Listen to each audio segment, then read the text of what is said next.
বিশ্বকবি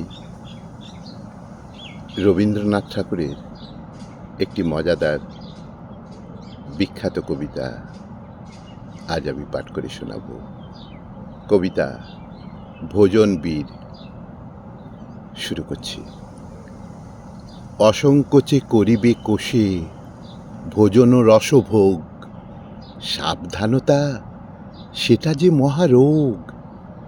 যকৃৎ যদি বিকৃত হয়, স্বীকৃত রবে কিসের ভয়?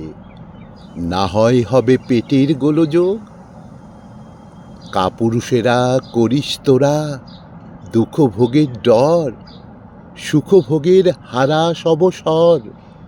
জীবন মিছে দীর্ঘ করা, বিলম্বিত মরণে মরা, শুধুই বাঁচা না খেয়ে ক্ষীরসর। দেহের তামসিকতা ছিছি, মাংসহার পেশি, তাহারি পরে দরদ এত বেশি। আত্মা জানে রসের রুচি, কামনা করে কোপ্তা লুচি, তারেও হেলা বলতো কোন দেশি? ওজন করে ভোজন করা তাহারে করি ঘৃণা, মরণ ভীরু এ কথা বুঝিবি না? রোগে মরার ভাবনা নিয়ে সাবধানীরা রহে কি জিয়ে? কেহ কি কভু মরে না রোগ বিনা? মাথা ধরায় মাথার শিরা হোক না ঝঙ্কৃত, পেটের নাড়ি ব্যথায় টঙ্কৃত।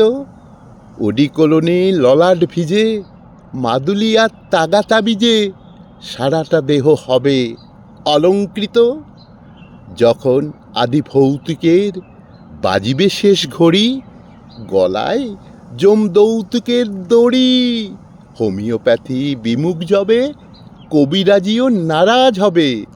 তখন আবধৌতিকের বড়ি, তাহার পরে ছেলে তো আছে বাপেরই পথে ঢুকে। অম্লশূল সাধন কৌতুকে, কাঁচা আমের আচার যত রহিবে হয়ে বংশগত।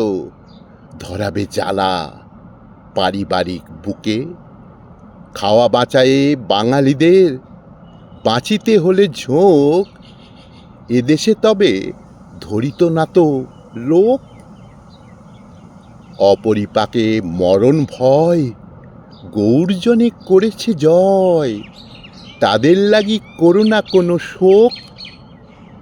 লঙ্কা আনো, সর্ষে আনো, সস্তায় আনো ঘৃত, গন্ধে তার হইও না শঙ্কিত।